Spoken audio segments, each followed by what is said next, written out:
ஆண்டவராகிய இயேசு கிறிஸ்துவின் நாமத்தில் உங்கள் யாவருக்கும் என்னுடைய அன்பான வாழ்த்துக்கள். இந்த நாளின் தியானத்தின் தலைப்பு விரதம் விருந்தாகும். Fast becomes feast. வாசிக்க வேண்டிய வேத பகுதி யோனாவின் புத்தகம் 3ஆம் அத்தியாயம். 2ஆம் தரம் கர்த்தருடைய வார்த்தை யோனாவுக்கு உண்டாகி, அவர், நீ எழுந்து மகா நகரமாகிய நினிவேக்கு போய் நான் உனக்கு கற்பிக்கும் வார்த்தையை அதற்கு விரோதமாய் பிரசங்கி என்றார். யோனா எழுந்து கர்த்தருடைய வார்த்தையின்படியே நினிவேக்கு போனான். நினிவே 3 நாள் பிரயாண விஸ்தாரமான மகா பெரிய நகரமாயிருந்தது. யோனா நகரத்தில் பிரவேசித்து 1 நாள் பிரயாணம் பண்ணி, இன்னும் 40 நாள் உண்டு, அப்பொழுது நினிவே கவிழ்க்கப்பட்டு போகும் என்று கூறினான். அப்பொழுது நினிவேயில் உள்ள ஜனங்கள் தேவனை விசுவாசித்து உபவாசம் செய்யும்படி கூறினார்கள்.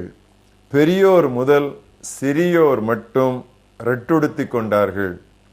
இந்த செய்தி நினிவேயின் ராஜாவுக்கு எட்டின போது, அவன் தன் சிங்காசனத்தை விட்டு எழுந்து தான் உடுத்து இருந்த உடுப்பை கழற்றி போட்டு ரெட்டை உடுத்தி கொண்டு சாம்பலிலே உட்கார்ந்தான்.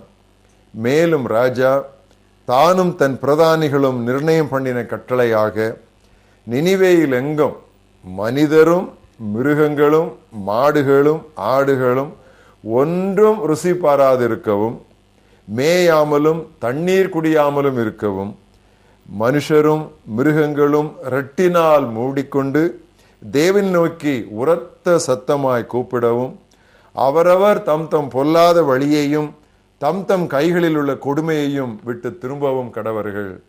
யாருக்கு தெரியும், நாம் அழிந்து போகாதபடிக்கு ஒருவேளை தேவன் மனஸ்தாபப்பட்டு தம்முடைய உக்கிர கோபத்தை விட்டு திரும்பினாலும் திரும்புவார் என்று கூறச் சொன்னான். அவர்கள் தங்கள் பொல்லாத வழியை விட்டு திரும்பினார்கள் என்று தேவன் அவர்கள் கிரியைகளை பார்த்து தாம் அவர்களுக்கு செய்வேன் என்று சொல்லியிருந்த தீங்கை குறித்து மனஸ்தாபப்பட்டு அதை செய்யாதிருந்தார். இன்றைய மனப்பாட வசனம் ஏசாயா 38:5. உன் விண்ணப்பத்தை கேட்டேன், உன் கண்ணீரை கண்டேன். I have heard your prayers, I have seen your tears. எஸ்தருக்கும் அவள் தோழிகளுக்கும் அரசனிடம் மன்றாட உபவாசம் ஓர் ஆயத்தமாயிருந்தது. ஓர் ராணியும் அவள் தோழிகளும் 3 நாட்கள் உபவாசித்ததை எண்ணி பாருங்களேன். நான் சமுதாயத்தில் உயர்ந்த நிலையில் உள்ளேன், நான் உயர் அதிகாரி, நான் எப்படி உபவாசிப்பது என்று நினைக்கிறீர்களோ? ஓர் அரசியே உபவாசித்தாள். அப்பொழுது கடவுள் அவளுக்கு அசாதாரணமான தைரியத்தை கொடுத்தார். நான் செத்தாலும் சாகிறேன் என்றாள். விரத நாட்கள் விருந்து நாட்களை பிறப்பித்தன. சாவதற்கும் துணிந்தவள் சாகவில்லை. ஆனால் அவள் மூலம் பலர் உயிர் பெற்றனர். அவள் கேட்டதற்கு அரசன் இறங்கினான். யூதருக்கு நம்பிக்கை ஒளியும் மகிழ்ச்சியும் அக்களிப்பும் மதிப்பும் உண்டாயிற்று. துயரப்படுவோர் பேறு பெற்றோர், அவர்கள் ஆறுதல் அடைவார்கள் என்றார் அல்லவோ இயேசு. மக்கள் மட்டுமல்ல, மிருகங்களும் உபவாசித்து கடவுளை நோக்கி கதறும்படி நினிவே நகர் மன்னன் கட்டளை பிறப்பித்தான். அவர்கள் செய்ததை கண்ட கடவுள் நியாய தீர்ப்பை அமுலாக்கவில்லை. நியாய தீர்ப்பையே மாற்ற வல்லது உபவாசம் என்றால் உபவாசத்துக்கு கடவுள் எவ்வளவு மதிப்பு கொடுக்கிறார் என்று எண்ணி பாருங்கள். நமது நகர்கள் மீதும் நியாய தீர்ப்பு என்னும் கடவுளின் பட்டயம் தொங்கிக் கொண்டிருக்கிறது. பாவம் தலைவிரித்தாடுகிறது. மனம் திரும்பி மண்டியிட்டு மன்றாடுவது ஒன்றே வழி, வேறு வழி இல்லை. வலது கைக்கும் இடது கைக்கும் வேறுபாடு தெரியாதோரை அழிப்பதா ஆண்டவருக்கு பிரியம்? யோனாவின் புத்தகம் இறுதி வசனம் இப்படி முடிவடைகிறது: வலது கைக்கும் இடது கைக்கும் வித்தியாசம் அறியாத 120,000 பேருக்கு அதிகமான மனுஷரும் அநேக மிருக ஜீவன்களும் இருக்கிற மகா நகரமாகிய நினிவேக்காக நான் பரிதவியாமல் இருப்பேனோ என்ற கேள்வியோடு அந்த புத்தகம் முடிகிறது. தங்கள் வாலிப நாட்களில் ஆன்மீக வாழ்வின் துவக்கத்தில் நன்கு உபவாசித்த பலர் நாளாவட்டத்தில், அதுவும் குறிப்பாக நடுவயது பருவத்தில் இந்த ஆன்மீக பயிற்சியில் சோர்ந்து விடுகின்றனர். அன்றுபோல் இன்று ஜெபிக்க முடியவில்லை என்று சொல்லுவார்கள். ஆனால் அன்னாள் என்ற ஒரு விதவை இரவும் பகலும் உபவாசித்து ஜெபித்துக் கொண்டிருந்தாள் என்று லூக்கா 2:36-37 வாசிக்கிறோம். அவளுக்கு வயது என்ன தெரியுமா? 84 தான். உபவாசிக்க முடியாததற்கு சில உடல்நிலை காரணங்கள் இருக்கலாம். ஆனால் உபவாசமானது உணவை செரிக்கும் உறுப்புகளுக்கு ஓய்வு கொடுத்து ஒரு வகையில் ஆரோக்கியத்தை கூட்டத்தான் செய்கிறது. ஏசாயா 58 அத்தியாயத்தில் உபவாசத்தை பற்றி விளக்கம் தரப்பட்டிருக்கிறது. அதில் ஆண்டவர் சொல்லுகிறார், அப்பொழுது விடியற்கால வெளுப்பை போல் உன் வெளிச்சம் எழும்பி உன் சுக வாழ்வு சீக்கிரத்தில் துளிர்த்து உன் நீதி உனக்கு முன்னாலே செல்லும். இந்த எடுத்துக்காட்டுகள் எல்லாம் பழைய ஏற்பாட்டை சேர்ந்தவை என்று ஒருவேளை நாம் சொல்லிவிடலாம்.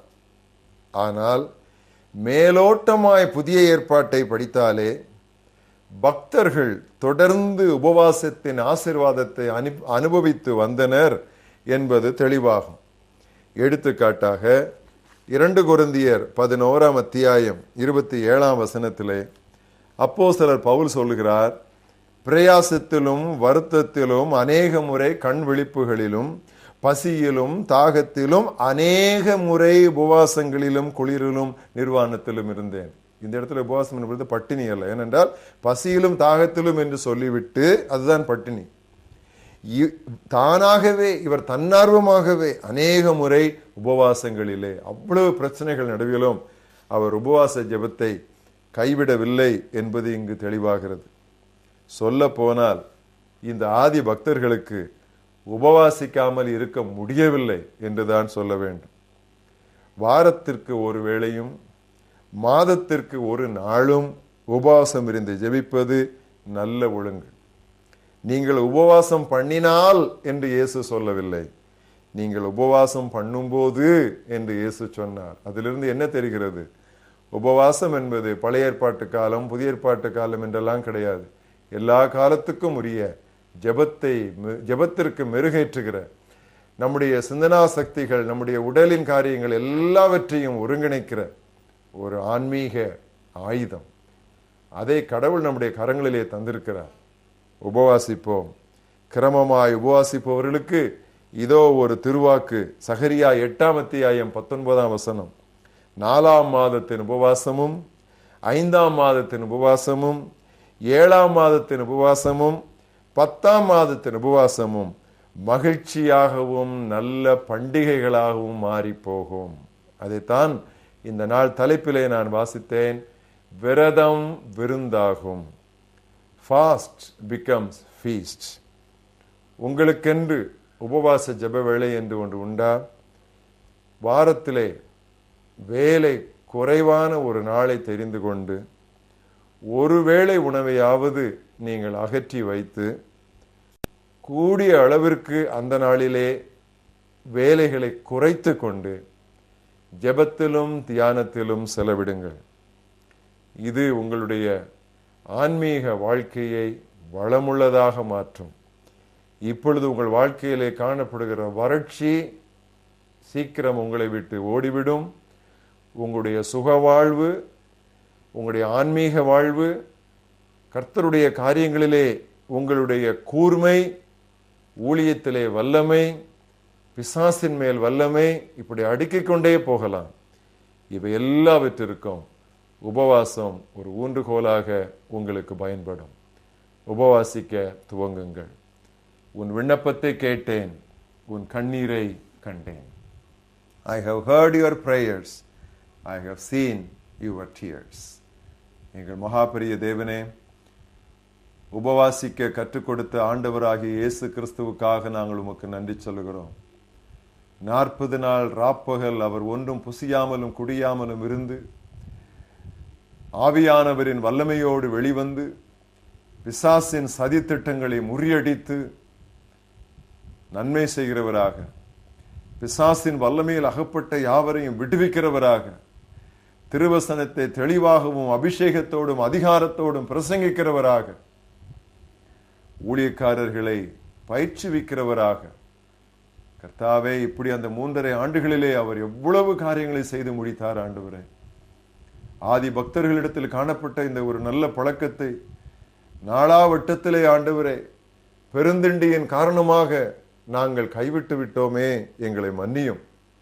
வாரத்தில் ஒரு நாளாவது, ஒரு வேளையாவது உணவை ஒதுக்கி வைத்து விட்டு உம்முடைய முகத்தை தேட, உம்முடைய சமூகத்தை நாட, உம்முடைய வார்த்தையை தியானிக்க, தேசத்திற்காக புலம்ப, அழிந்து கொண்டிருக்கிற சமுதாயங்களுக்கு தடுத்து நிறுத்த திறப்பிலே நின்று கர்த்தாவே உம்முடைய சமூகத்தை நாடி வரவிருக்கிற பெரிய ஆபத்து, வரவிருக்கிற பெரிய நியாய தீர்ப்புக்கு எங்கள் சுற்றுப்புறங்களையும் எங்களுடைய சமுதாயங்களையும் நாங்கள் பாதுகாக்க கர்த்தர் உதவி செய்ய வேண்டும் என்று நாங்கள் செபிக்கிறோம். அன்று எஸ்தரின் உபவாசத்தை கனமணின தேவனே, அன்று நினிவே மக்களின் உபவாசத்தை கனமணின தேவனே, அன்று இயேசு கிறிஸ்துவின் உபவாசத்தை கனமணின தேவனே, அன்று ஆதி பக்தர்கள் அப்போஸ்தலருடைய உபவாச ஜெபங்களை கனமணின தேவனே, எங்களுக்கு ஜெபிக்க கற்றுக் கொடுத்தீரே, எங்களுக்கு உபவாசிக்கவும் கற்றுத்தந்ததற்காக நாங்கள் உமக்கு நன்றி சொல்லுகிறோம். உபவாசம் எங்களுடைய வாழ்க்கையிலே வெறும் கடமையாக அல்ல, அது ஒரு களிப்பான அனுபவமாக மாறி ஒழுங்காக கிரமமாக நாங்கள் உபவாசித்து ஜெபித்து உம்மிடத்திலிருந்து வெற்றிகளையும் பதில்களையும் பெற்றுக்கொண்டு விரதங்கள் எல்லாம் விருந்துகளாக நீர் எங்களுக்கு உதவி செய்ய வேண்டும் என்று நாங்கள் ஜெபிக்கிறோம். இயேசு கிறிஸ்துவின் நாமத்தில் ஜெபம் கேளும் எங்கள் ஜீவனுள்ள பிதாவே, ஆமென்.